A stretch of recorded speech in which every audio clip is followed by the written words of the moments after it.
Very well done. Okay, so this is class 2 or is this 2? Yeah. Oh no, wait. Is this 2? It's all running together. Yes. Class 2 for Vectorworks 3D. Tonight, we're going to do a quick review of a few of the steps that we went through last week, specifically creating the house, or the walls for the house, as well as drawing and then defining a floor for the house. I'll step real quick and just show you where we had changed some of the settings, just to remind you where those locations are. And then I think we're going to jump right into continuing to build our house. We're going to add doors and windows. We're going to draw a fence around the property. We're going to define the edges of the property, and then continue on as far as we can this evening. My goal is that by the end of the night, the way the book works, again, following through the book, her process involves, for the landscape portion of the project, essentially going through and roughing out things like planting beds and paths and patios, all of that good stuff. So it's a very 2D, very simple set of forms that well, I won't say a simple set of forms, but it's a set of forms. And by drawing those out very simply with just a 2D polylines and polygons, she steps through a number of different ways of creating forms on the plan, which is kind of interesting. So it's maybe a little more akin to the 2D class we took last quarter, but we go deeper into new techniques for drawing forms in 2D. So I think it will still be interesting, although by the end of the class we may not have a whole lot of 3D to look at, but hopefully you've picked up a number of techniques that might serve you well in your plans. So, I already mentioned that the Dropbox has the two, well, I guess some of the files that we will be using. Just as a reference, the existing trees complete is something we'll be working on the second half of this evening's class. The start hard landscaping, if we go really quick, we might get to that tonight, but I kind of doubt it. And nothing against you guys. Nothing against you guys. I'm just saying, it's being realistic. The start survey working file is my file from last week's class, so that's where we all ended. So if you had any issues with your file for this class, you could use that one for the beginning. And then lastly, that scan of the book that I emailed out is on the Dropbox as well. So if you just want to take a look at that, you know where it is. Okay, great. Did everybody get an email from me this week? Yep. Okay, just missed one. Was that on it? Pardon? Was that Yes. on it? Yeah. Yes. Okay, good. Well, let's do a quick review then. Let me put this down. No, I don't want to check for updates. Okay, so last week we started by essentially getting our computers in the lab up to speed with the settings that the book has, and a lot of that has to do with the fact that, you know, as we step through these steps, the book assumes that these settings are set a certain way. So we updated our own machines to follow along. And the place we went to access those settings, let's see here. Oh, tools. Should start here. Well, one way to get there is the Vectorworks preferences. And by doing that, we get to the Vectorworks preferences window. And we step through, I'm not going to go through all the settings, but we have a number of different settings to play with here. Under each of these tabs along the top, we have things about editing, how Vectorworks performs or works while you are doing your drawing and modifying of drawings, how the display works, some of the 3D settings. We kind of set these, one real quick reference is that we 3D rotation and the retained render model, we kind of set at a midpoint rather than towards the extremes like the book has it set up, mainly because I don't want to blow up any machines in here.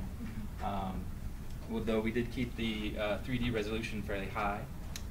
Autosave, we kind of had it for every 15 minutes and made sure that confirm before save was not selected, otherwise it will beep every 15 minutes before it saves for you. So again, just a number of these. Again, all of the settings are in the book. And again, the quickest way to get to it is going to the Vectorworks menu and then down to preferences. And I'll mention again that all of these preferences are, once you've set them they will be the default for the program. You know, whether you're working in this file or the next file or an old file or a new file, these are now the default settings. So they apply throughout the program regardless of file. We also did some settings with our palettes, just a few things, and none of this was really new, but, and it'd be good to confirm this at this point, is if you look at your attributes palette, all of the attributes should be referring to the classes and their graphic attributes that are set up there. Mine, interestingly, is not right now. If it were, I'd have a bunch of little arrow symbols in here saying that it's linking back to the classes. Mine is not either. So if you don't have that, like a couple of these palettes at least, there is the little arrow button at the bottom of that palette window. If you click on that arrow button, you can go down to the third option there that says Make All Attributes by Class. And by selecting that, you'll get all of the arrows. And again, just for reference, that means anytime we draw something within a class that has graphic attributes set up for it, it will follow those default attributes, which will be really important for us tonight. Snapping, just review your snapping real quick. Make sure that you have sort of these four selected and active. There'll be times tonight when we might want to turn some of those on and off, but for starting out, it's good to have all four of those working. The basic tool palettes as well as the tool set palettes on the left side. Again, it's good to have the icon and the name showing. We should all still have that after we set it up last week. Again, if it has changed on you, it's the little arrow at the bottom, or the little arrow button, I should say, at the bottom of each of those tool sets that if you click on, you get options for how they appear, whether it's just icons or icons and text, as well as how they're sorted by alphabetical or manual placement. So again, that applies to both the basic tool palette and the tool sets palette. Lastly, I'll just mention that we have, we set up some shortcuts, some preferences shortcuts up in this bar, right along here. When we started last week, we might have only had like 3 or 4 of those quick preferences up there. And the way that we added more is we clicked, again, the little arrow button, this time to the right of that list. And that popped up the list of different shortcut buttons that we could place in this bar. So this doesn't necessarily activate or deactivate any of these preferences. It just puts a quick reference button up here so that, I think one example I showed you last week, if you want to make your background black, you can simply click a button up here and go back and forth rather than digging into all of the settings and finding that one little button somewhere down underneath.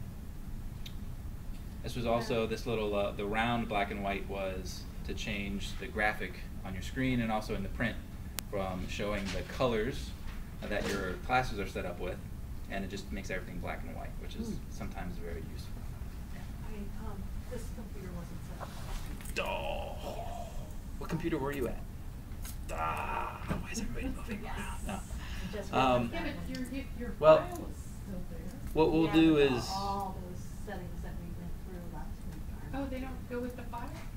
nope, so I just mentioned that they all, like, those live on the computer, on the program.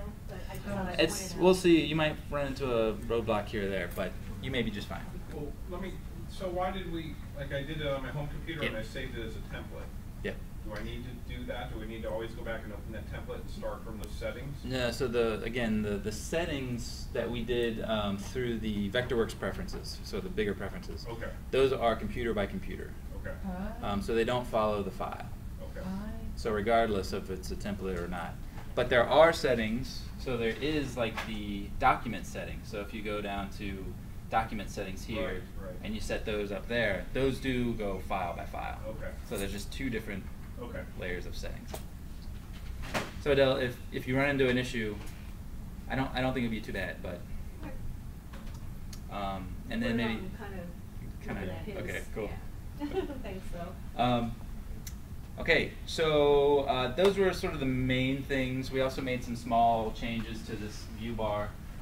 We didn't use this view bar much in the first quarter, but again, right now, since we're going to be dealing a lot more with classes and layers, we are going to probably start using it a little more. So we have our classes pull-down menu, another quick way of getting back and forth to the classes that are already set up. We have our layer pull down. Right now we have just one layer survey. That's the survey information we're inputting currently. Hey. Hi, sorry, I got stuck on safe track. Yuck. And we of course still have some of the quick zoom buttons up here, so that again it's the magnifying glass with the page that will zoom you into the page. That's the gray barrier or border. And then if I'm down out here and I lose myself, if I just click view or zoom extents or fit to object, it will zoom just on the object either that's selected, or if nothing's selected, it will just zoom to all of the objects so that they're all on the screen. So again, if you get lost and you can't see something, you can always essentially go back home to the original view by clicking one of those. Another really important item for everyone to keep in mind is this menu. This is our view menu. Again, last quarter we were just in top plan view.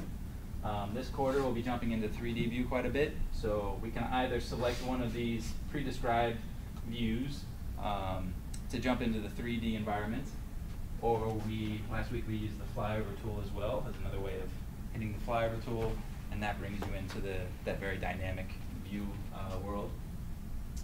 But it's important when we are working in 2D, because a lot of this again will be drawing in 2D and then jumping into 3D to see what we've created essentially. We always want to make sure that we are in top plan when we're working in the 2D environment.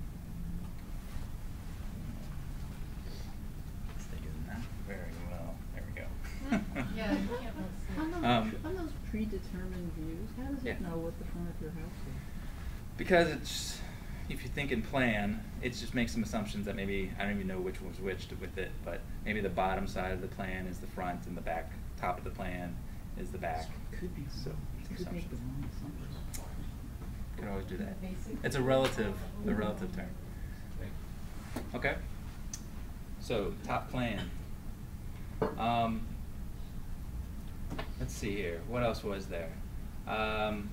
Well, let's take a look at what we've drawn already. So we have essentially 1, 2, 3, 4, 5, 6 walls and a tan floor. That's as far as we got. We use the wall tool, which is down in the tool sets. Fix that. It's in the, what do we call that button? The building shell button, which looks like a little house. By clicking on that, we get the wall tool. We selected the wall tool and then went straight to the preferences bar and clicked on the preferences button, the little pencil and wrench there. And that took us to the wall preferences window. So again, this is one of those smart objects that we're using to draw our house and our 3D environment with. It allows us to draw in 2D with a tool that's very similar to a polyline tool and acts the same way. But it's not just drawing a simple vector line, it's actually creating a line that has dimension to it. So it has a width that you see in the 2D view, but the 3D view. And we can set the elevation for it, and through our classes, we're setting up how it looks. So for ours, and we may have to step back and fix this, but ours is supposed to have a brick exterior wall and a sort of light colored drywall interior. And again, that all comes from the classes. We didn't set that yet, did we? We did. So this is the wrench underwater. Got it. See it. Okay. So if we jump into 3D at this point, I'm going to go over to the flyover tool and then click anywhere on the screen and just move my mouse around. And again, the flyover tool is a little tricky. It can be a little hard to work with. It's always good to kind of move slowly, as slowly as you can. Otherwise, it's really easy to get literally turned upside down and flipped around. Also, you can adjust the pivot point for your view with the flyover tool. So when you click on the screen, you're essentially setting the point at which the view will pivot. So if you want to click in the middle of the house, it will rotate around the house. If I were to pivot, or wanted to pivot out in the yard, I could move my mouse and click out here, and you see that little black symbol location. And now when I move, it's actually pivoting around the yard. And the house is kind of rotating around it. Cool. So a good rule of thumb, for our purposes at least, for the most part, is clicking sort of central into the house. It's probably a good place to start. So that way, when you're moving around, at least the house isn't flying all over the place. It should stay sort of central in the screen. Okay, so by default, when we jump into 3D, we'll get this wireframe view. This is kind of the easiest, quickest way for Vectorworks for the program and for your computer to kind of create this 3D view for you. And so we do that by default because it's just efficient. But when we want to actually see some of the rendered elements for the plan, all we have to do is go up to this button up at the top. So it's top right, it's always there. And when you click on that pull-down menu, you'll see options for wireframe, which again is where we're at by default. You could do a sketch view, which just makes it look a little more hand-drawn, for good or bad, I don't know. If you go down and you select hidden line, it's still a wireframe view, but it actually assumes that the walls are solid. So you only see the wall, or you only see the planes that are in front of you, and you don't see behind. So if I were to rotate around now, you'd see that it dynamically blocks out the lines that we shouldn't see. Mm-hmm. Okay. Cool. Operation will have to re-render the current. Yeah, so I just click cancel, or not now. The default rendering, and what we're going to be using mostly throughout this quarter, is the OpenGL option, which is a few lines down. If you select that, it will give us the quickest render for our objects, and it won't take too much energy out of the computer. As we get more complicated drawings with trees and shrubs and plants, like good stuff, you'll understand more the importance of focusing on OpenGL and sometimes even the hidden wire or hidden line options, because it will. My camera's going to be annoying, because it will save you a lot of time just sitting in front of your computer waiting for the thing to render. So if we were to go further into getting a higher quality of render, and a lot of this is, you'll see, a little more detail in the brick and in our planting and all of that, and the shadows will look even better. You could go down to fast Renderworks or one of these final quality Renderworks options. And again, you could be sitting for minutes waiting for something to render. So just keep that in mind. And again, that all depends on your graphic card and your computer and all of that as well. So if you have a really robust machine, it may take a little less time. Okay, so the walls are here. Let's quickly, so there was one setting when we created the walls that I just want to make sure we're all on the same page with. Does everyone have walls that are sort of tan on the inside or light gray and then brick on the outside? No. Yeah, I think that I think I led you astray for one of the settings as we were going through all the settings for the walls. So let's select all the walls and put them on the correct class. Because right now what you're seeing is the result of it being on a different class than it's supposed to be. So first thing we're going to do, and we can do this in the 3D environment, is go to the basic tool palette and go down to select similar. I love that. So select similar, it should be just above select. But what it does is if you select one, in this case wall, it should select all of the walls because they're all similar objects. So you can just take that tool and click on any one of the walls. And if it gets them, you should have in the object info palette that you have 6 walls selected. Mine actually says 7. Well, you got an extra wall somehow. I don't know. Overachiever. All right. Well, I think you're probably fine. Let's leave it and just let it go. Yeah. So at this point, let's everybody take a look, still in the object info palette, at our class.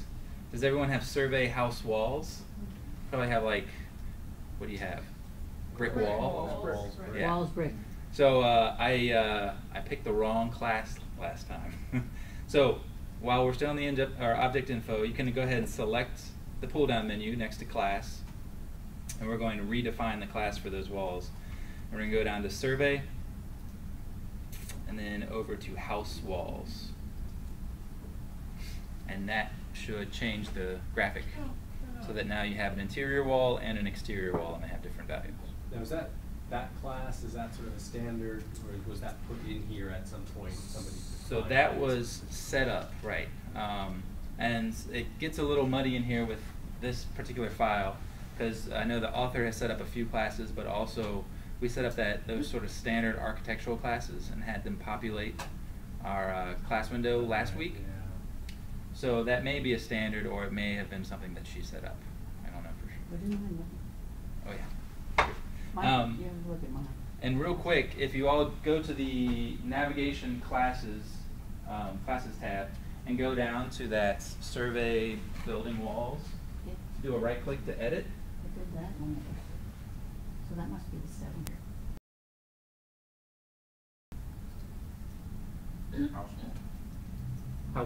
Survey house wall. Where's it? Oh, you did. So what happened was you have now the brick and the light inside. Very nice. What was that white thing? It was probably just a. Might be, I don't know. So if we wanted to change or. Doesn't look matter. Yeah, I think you're okay. So this is gonna be right from now.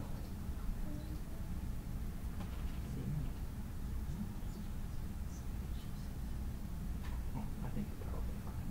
Okay, thank you. So if you're in that class, let's see here, survey, house walls, and edits. Where's that? If you do a right click on the class name, you can go to edit. Oh, so that should be navigation class, right? Mm-hmm. So what you'll see here is we still have the 2D graphics set up like we had done last quarter, where in the 2D, the top plan view, we should see for our house walls that they have a solid fill of gray, and that's just the area between the lines. That's not like the whole area. And then also that we have a pin style also of gray. We're more interested in this 3D stuff right now. So we also have the ability to set a specific texture 3D objects that we create, again, through the class. So it just happens by default if you're in the proper class. The way it works, you have a few options down here. One is the walls, which is apropos for what obviously we're doing for the house. And you have a left, a center, and a right. Find the type of texture for one side of that wall, for the other side of the wall, and then the center is typically reveals itself in the top and the sides. So that way you would see it would be like brick or CMU or whatever. Right. Stucco. Then there's also, we'll see this in just a moment, but you have the same options for roof objects, and that's a very specific setting, so you'll see that in action tonight, but that's really specific. And then other is kind of a generic catch-all. So if you're just creating 3D forms, you could define specific textures just for those forms. Okay? So that assumes that you always draw your house either clockwise or counterclockwise. So that's a good point. Recall that when you are in the wall tool,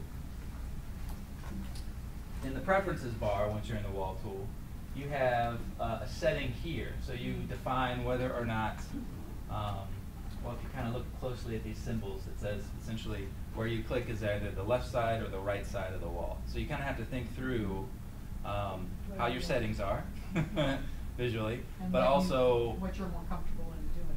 which direction you want to then draw the house, essentially where you want to start, and if you want to go left or right or up or down. And of course, you also want to figure out where you took the measurements from. So Right, you have to think through which way I took the measurement. Exactly. Yeah. But you have, well, what's good is though you know where you took the measurements from, so you have flexibility here to decide how Vectorworks used it.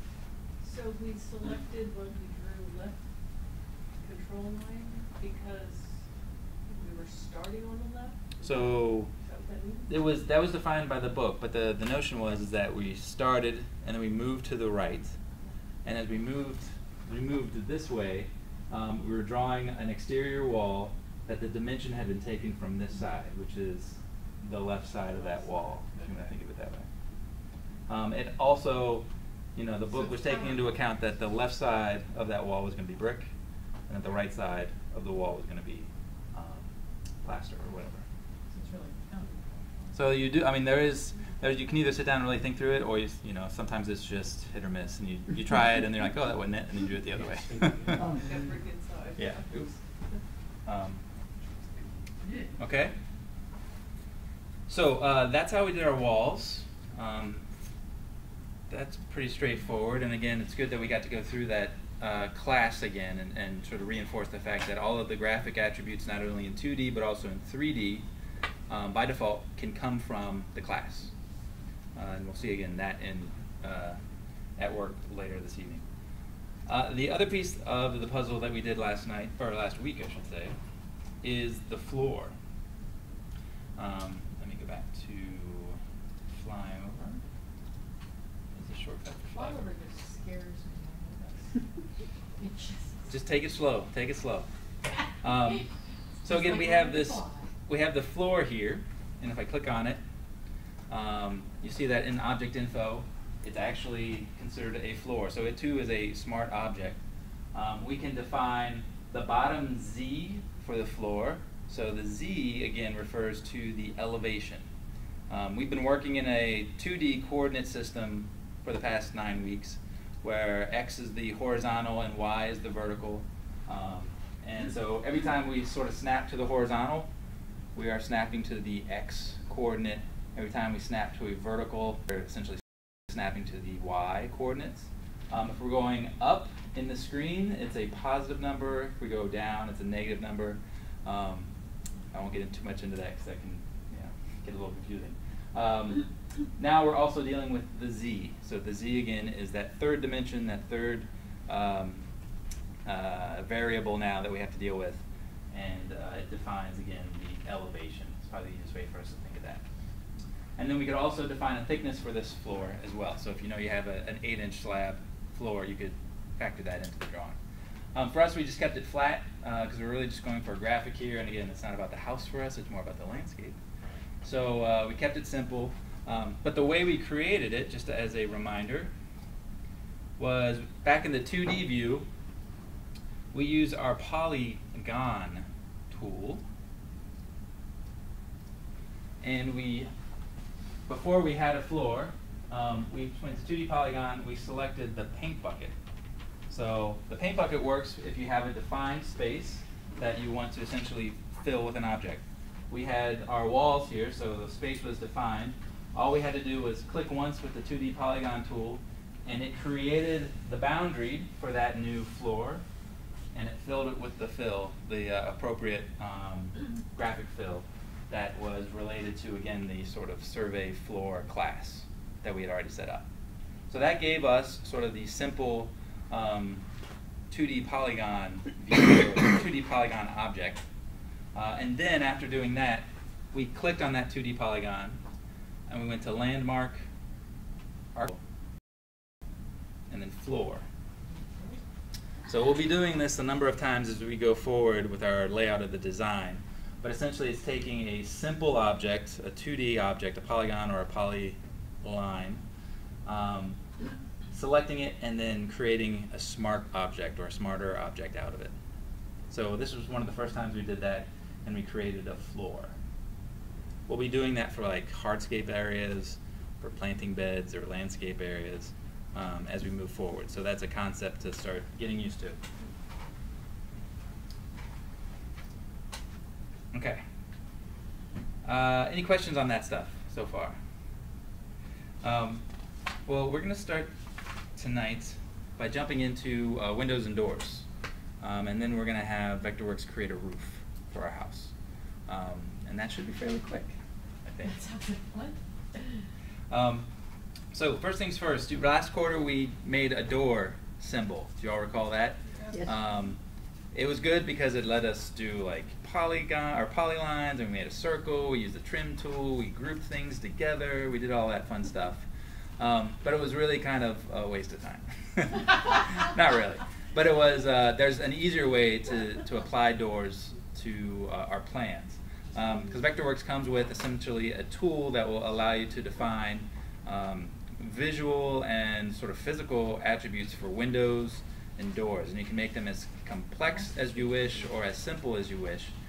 For our purposes, we're really going to focus on the visual aspect of them. We're not going to get too deep into the weeds as far as how big the wood trim is around the edges, or if they're mullions or no mullions and all that stuff. But we're just going to try to represent what's there. And so Vectorworks allows you to do that pretty quickly. I think we're going to start, let me see here. Get off the right. Let's start with the windows.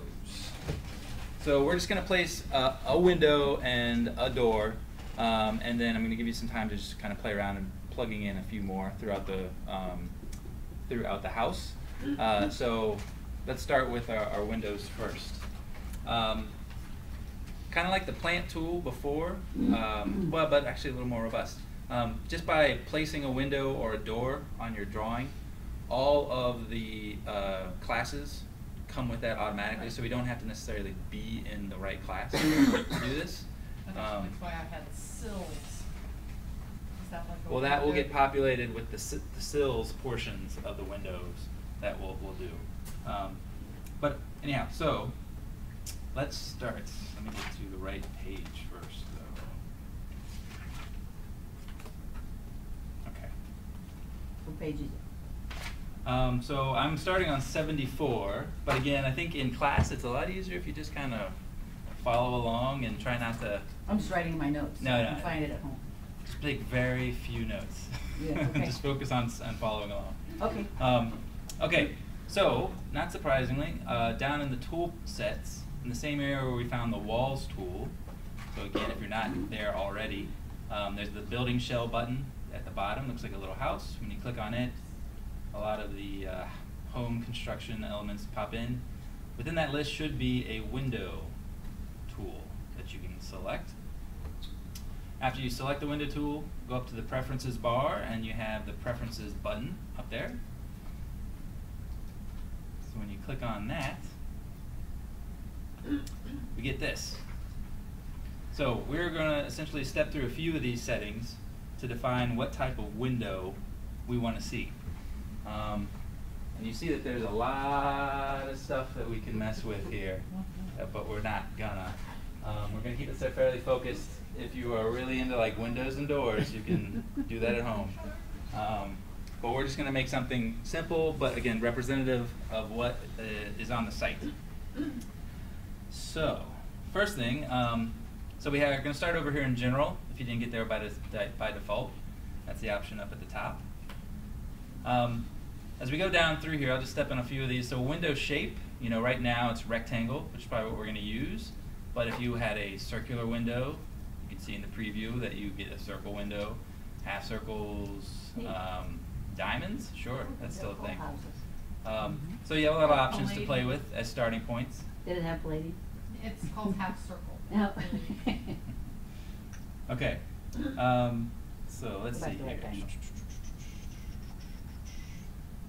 Just make sure we're good. Okay, so let's go to rectangle for our window shape. And forgive me, the 2016 is a little different than what's in the book, but I think this one's pretty easy to follow along. I hope. For the sash, so that refers to the type of window, essentially, how it opens. For our purposes, we're going to select a fixed window, if they have that. Yes, fixed glass. No sash. No sash. Oh, there's fixed glass and fixed glass, no sash. Correct. Just the just the fixed glass is fine.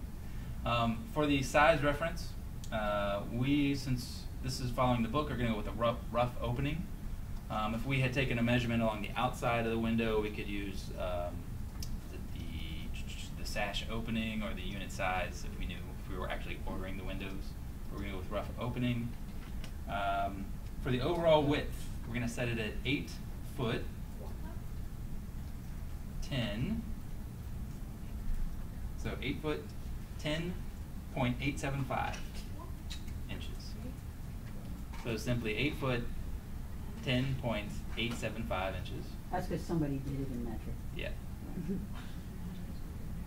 For the height, it's simply 4 foot 6. The next thing we're going to set is the elevation, so the height of the window in the wall. So that's important, obviously. For this one, it's going to be 2 foot 6. Is that the top of the wall or the bottom of the wall, or the That's right. window? So the next option is to say, tell Vectorworks, is that measurement to the top of the window or to the bottom of the window? Oh, yeah. Never mind. Everything okay? And So just let's. hit return, don't ever do that. Right, Ever do right. that. So sill of window is where we want to do that elevation reference. And we're going to leave the plan wall offset 0 for now. Real quick, we're not, again, I'm going to kind of skip through all of these other options on the left, but you can, again, just clicking through, you see that there's really a lot of stuff you can mess with. It's crazy. Real quick, I will stop on glass, or on, not on glass, classes. And we could, you know, set up individual classes for each of these individual elements of the window, but we are not doing that.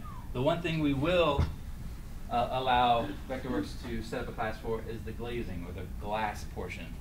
So we have an option of setting a particular texture in 3D, as well as just a visual, I guess it's not as much 2D, but the way that it looks. So we have glazing clear for the window, and for if we had a transom, which we don't, but still, it would be the glazing clear. Just for reference, there is also in there like a glazing blue or something like that, where it looks blue in 3D, the glass does, but when it's in this class, it looks clear. So that's the only difference, and we'll kind of play with that later in the course. So that's where it's getting the class information from.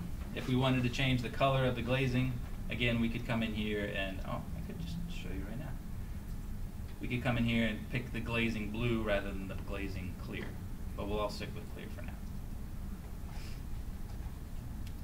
So I'm going to keep reinforcing that whole relationship of the classes and how things look, because it's super important for you all to get. Okay, so at this point we can click OK. So that should jump you back to your drawing. You should see that when you move your mouse around, you have a fairly long sort of preview of the window that you'll be getting. We're going to set it in this wall. So if you are not already, zoom in a little bit so you can see the full length of that back wall, but don't want to be zoomed too far out. So we're going to step through a couple ways of locating this window, or well, this window and then the door. We're going to use a different setup. For our purposes right now, if you move your mouse down and you get close to the wall, you feel it kind of snap to the wall, and the wall turns red graphically. So that's Vectorworks telling you, okay, if you click now, the window is going to be in this wall. If you don't see the red, then you're just going to float out somewhere. Pardon? Yeah, I don't have red. I don't have red, but I have 2 little red dots. You gotta zoom in. Yeah, you need to zoom in, Oh, zoom. probably. So get nice and close to that Yes, wall. I see. Don't have red. There it is. Yeah. Red came in. So if you have the red on that back wall, click once, and then move your mouse. In fact, you may need to zoom in a little bit closer to get a sense of what's happening. But, and this one's symbol is pretty symmetric, so you don't see it. But the second click we're going to do will tell Vectorworks which side is the outside of that window. So for us, we want to click now on the white area of our exterior. So I'm just going to click my second time, and then the window is there. Did that make sense? So you click it once to set it in the wall. You click a second time to tell Vectorworks which side is the outside for the window. Well, how do I know how far it is off the corner? We're going to set that now. Okay. Yeah. So essentially, this is one technique. You just kind of place it, and then we're going to use, well, it's in the object info, this set position button. So if your window is still selected, you should see in the object info that you have a window and wall.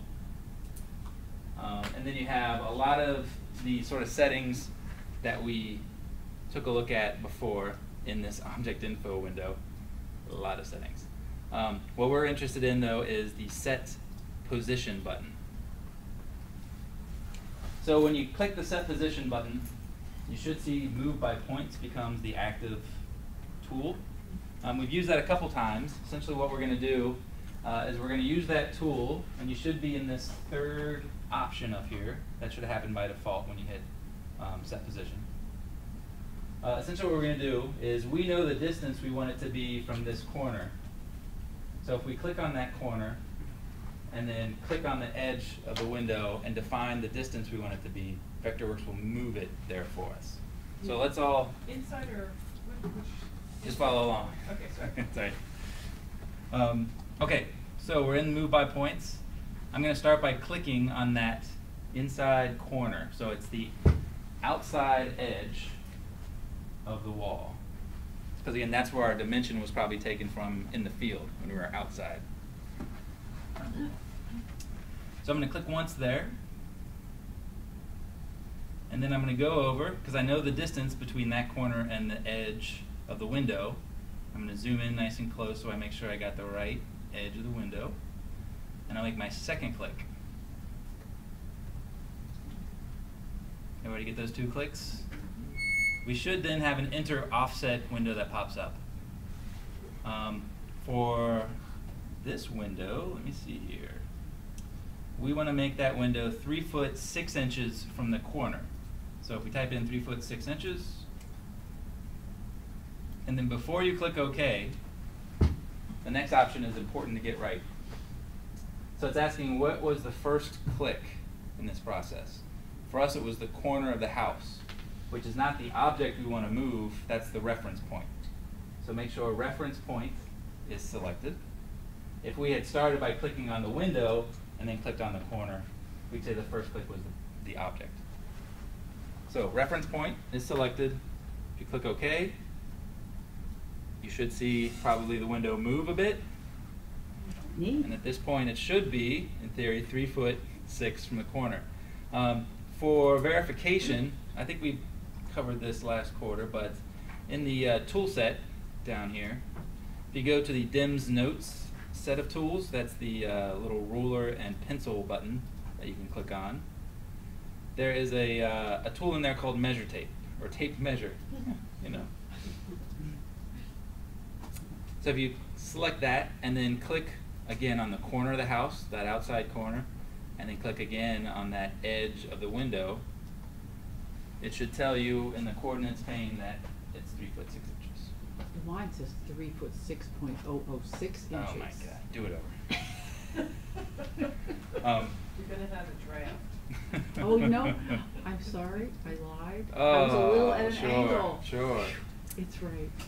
So, so at this point, we could jump real quick into 3D. So go ahead and go back to that flyover tool in the basic tool Turn palette. off tape measure? Because I have a word thing. It's all right. If you click on flyover, it should take you out of tape measure. And then position yourself. You see in the wireframe that you have a window. If you do an OpenGL render, Look you at see that. now that you have a window, and that is truly allowing you to see through into the house.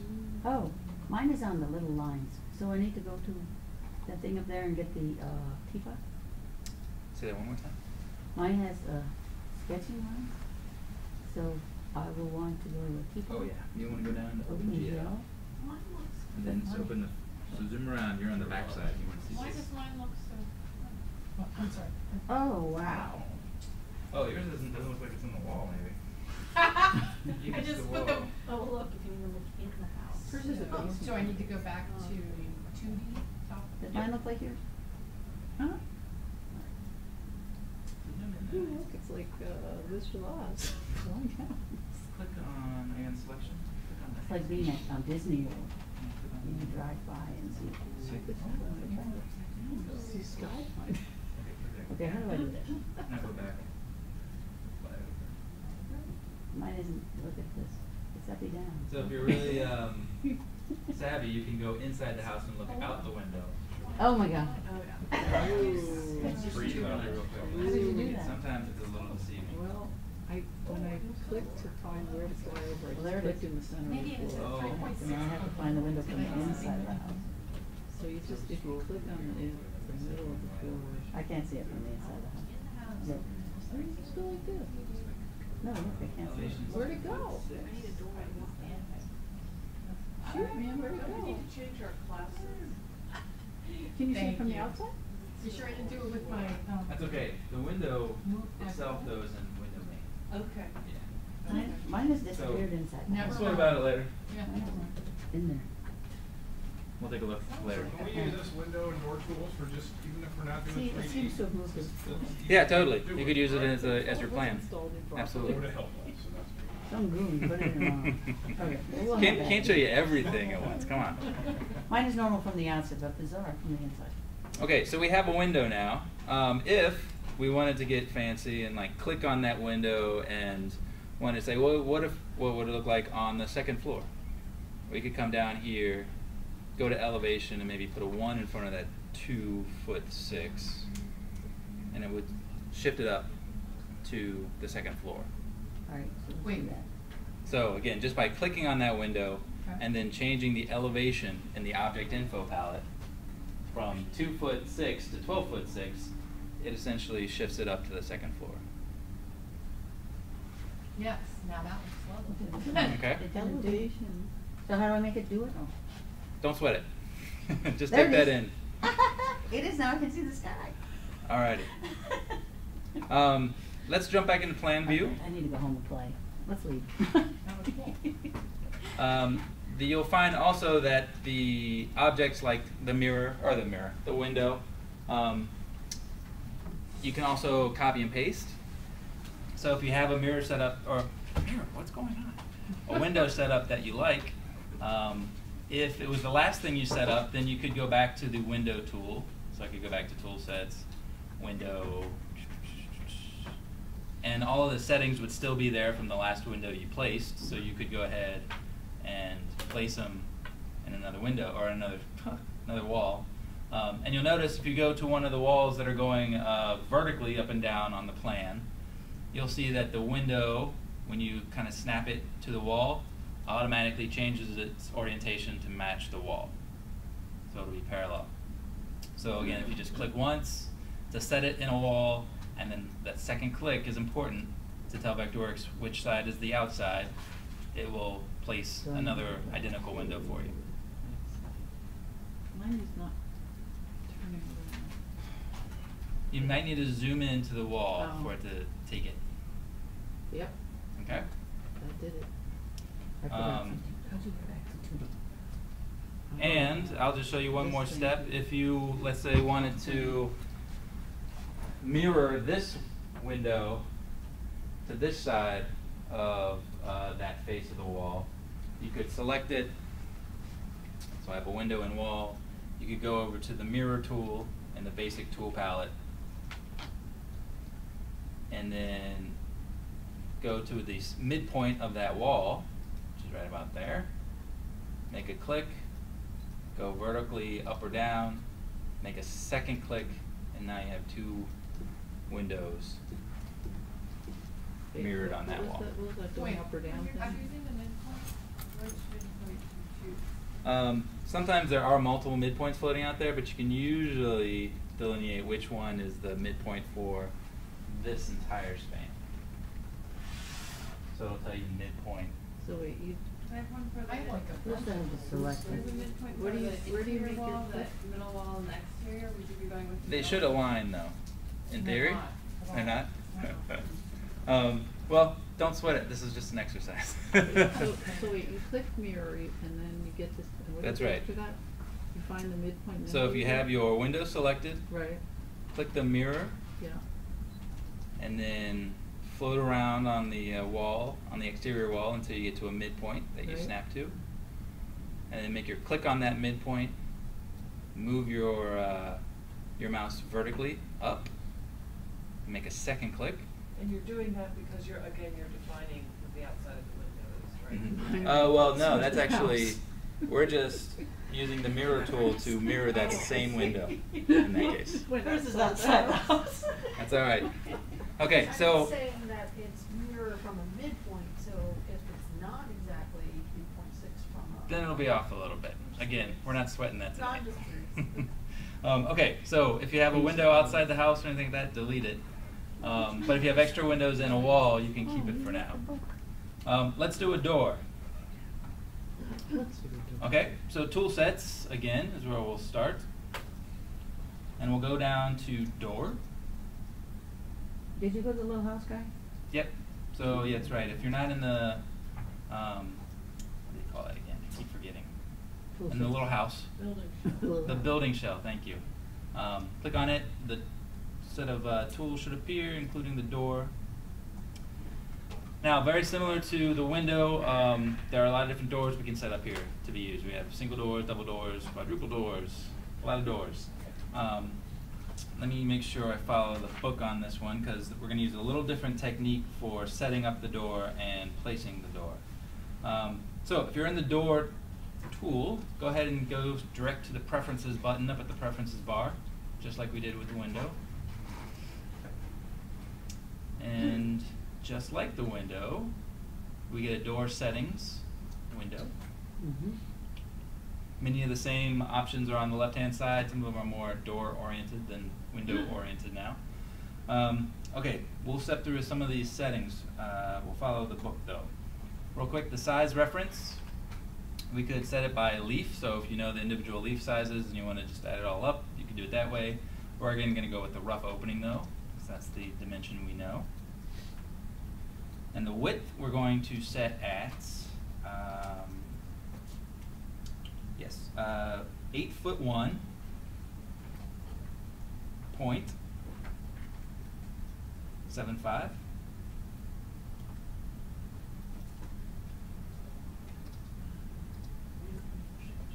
So we're going to keep the height at the same, at this 6'3".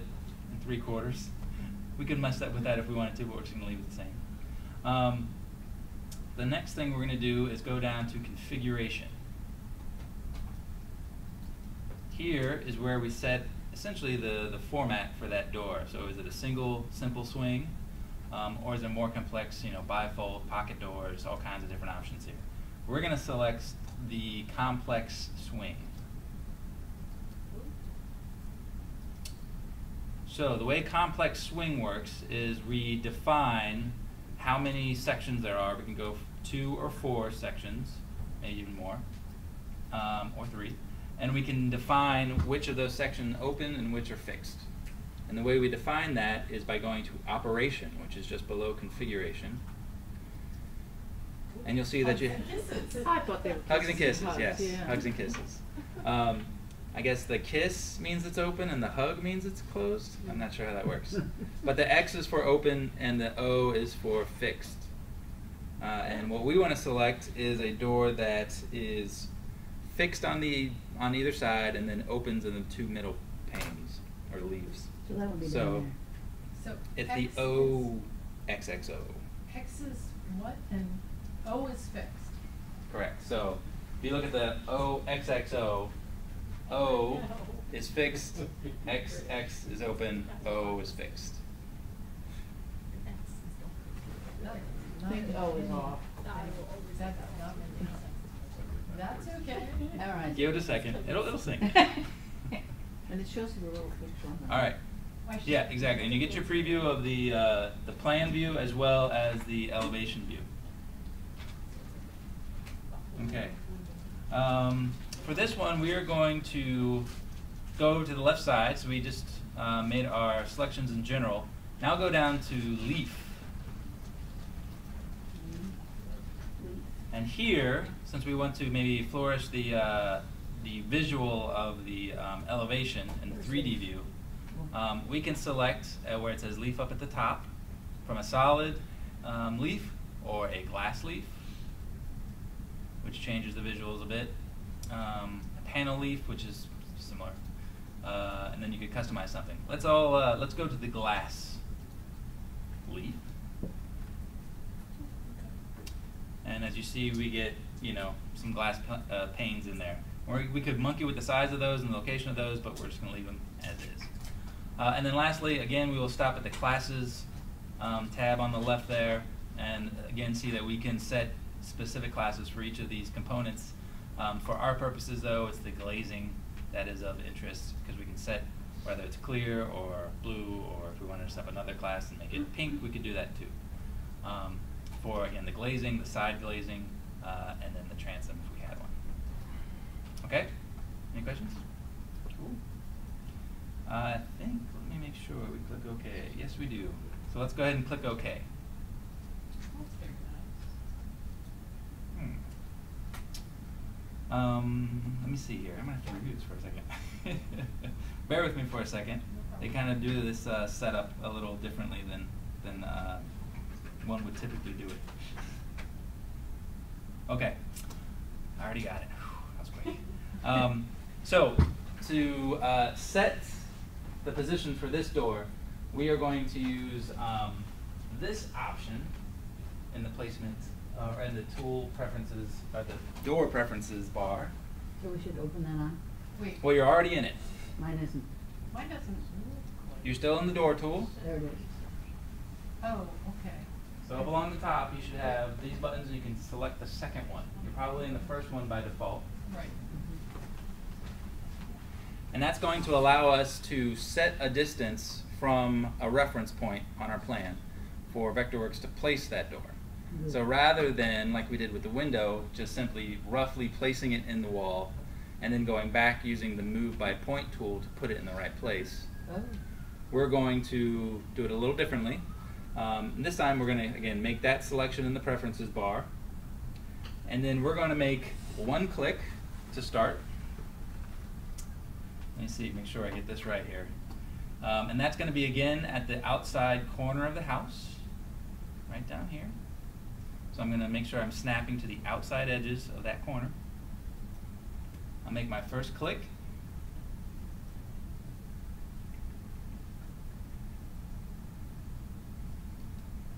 Does anyone get the door? Oh, there it is.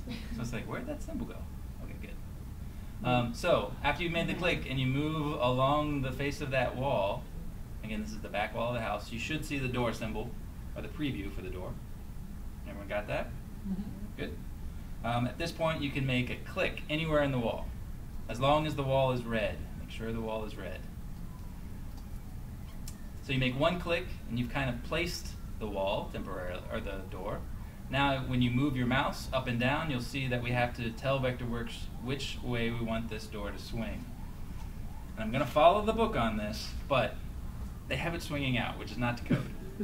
But that's beside the point. We'll just keep going with it. It is in They're Florida. European. They're European. In Florida. In Florida, that's code? Hurricanes. Is that a hurricane thing? 'Cause Okay, it's a Florida house. well, maybe it's the Florida house. Mine We'll isn't go with that. swinging I like that. So go ahead and make your second click then, again, on the outside, so that the graphic will have the door swinging out. Oh my God. And you should get this enter offset window. I'm That's actually confusing. having a problem. Never gonna be able to do this on my own. That's why you get the book. And have you recorded? Oh yeah. Oh, am I supposed to be recording? No, I'm just kidding. Let me make sure it's actually gone to sleep real quick. Mine Are doesn't you want to go. recording? Yeah, I went to sleep. Mine doesn't want to go. We'll look at it. Huh? If I click, will it go out? Because mine doesn't want to go out. It only wants to give me that one. So you haven't clicked yet. So now click once, and now. Oh, it's magic. And now click up here real quick. I have. Thank you. Cool.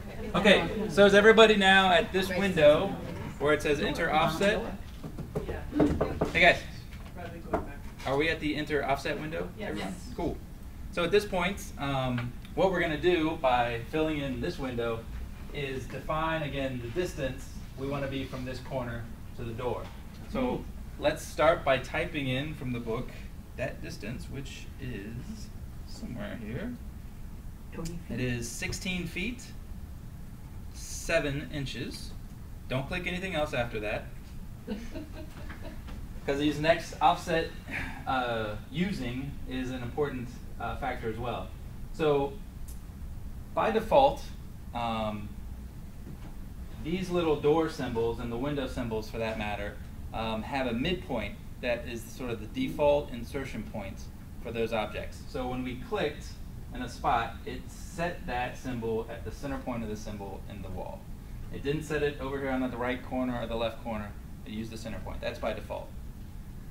Right now, if we simply clicked insertion point and OK, we get a distance of 16 feet 7 inches to the center point of that door. But what the dimension's actually from is from the left edge of the door. So what we want to do now, Vectorworks is like giving us an out. It's saying, do you want to just use the insertion point for that door by default, which would be the midpoint, which wouldn't work? Or do you want to define the insertion point on your next click, which is what we want to do. So make sure next click is selected. And then don't freak out, but go ahead and click OK. Don't freak out. And you'll see that Vectorworks has positioned the door, and it's telling you that that position is going to, again, the center point of the door, because that's the default. But now Vectorworks is waiting for us to make that click on the edge of that door to define the insertion point we want. So for this, zoom in nice and close, because Vectorworks can be a little picky about this. I think I just did it. And if you click, again, on the left corner of the door frame, Vectorworks should take that and should shift the door so that now the dimension from here to here is the 16'7". Cool. Did everyone kind of understand the thought behind that and why that was an important step? So at the end of the day, you know, we kind of went through 2 different ways of placing these things, the windows and the door.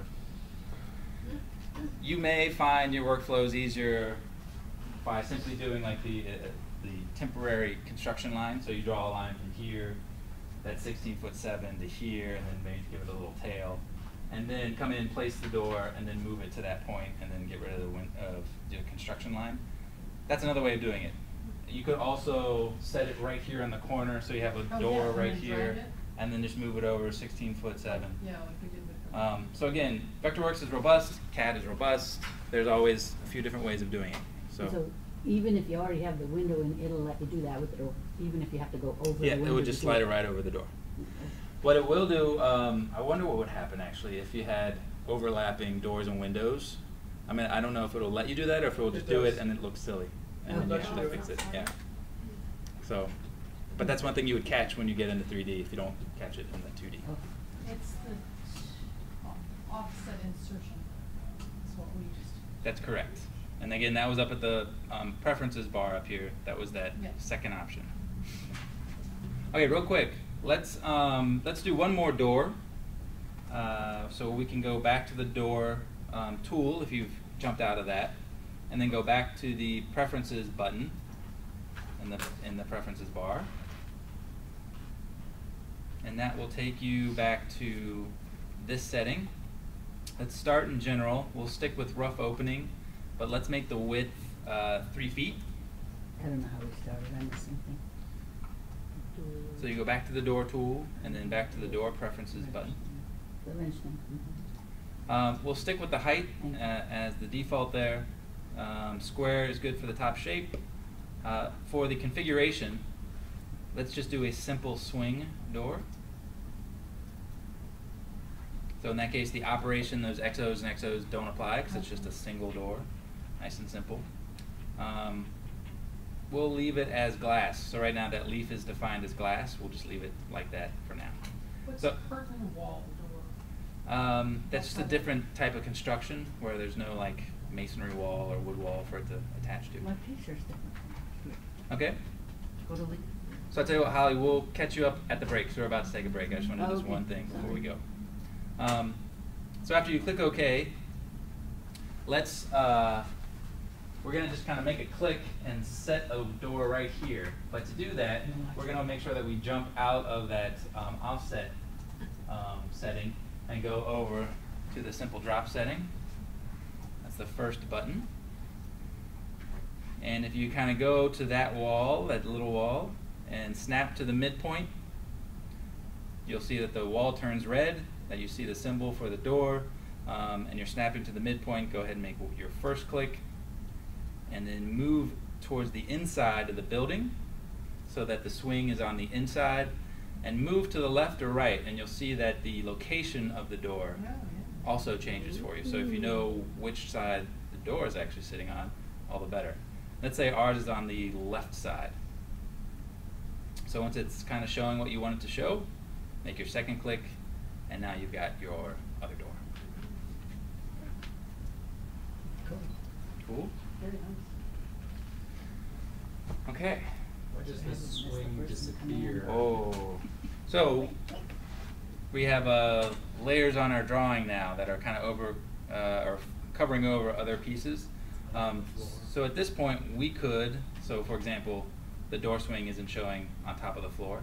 Yeah, once you hit it, So we could click on the floor, do a right click, and do the old send to back, so that graphically that polygon, that piece that's sitting on top, will just go to the bottom, and now you should see your wall, or your doors in the swing. Go to door.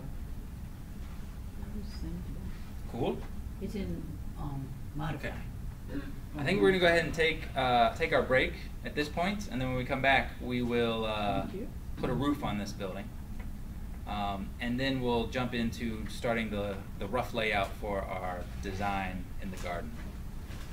So if you haven't already downloaded that, is it Existing Trees Complete file?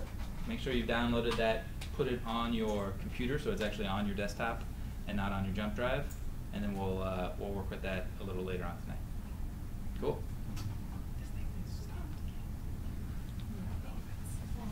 I don't know if we like hit a limit.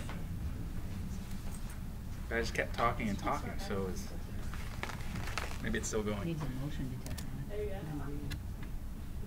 Password, that's nice. I missed the beginning of an instruction, and so. So you got, make the, See, I looked here, and mine was square, and I panicked.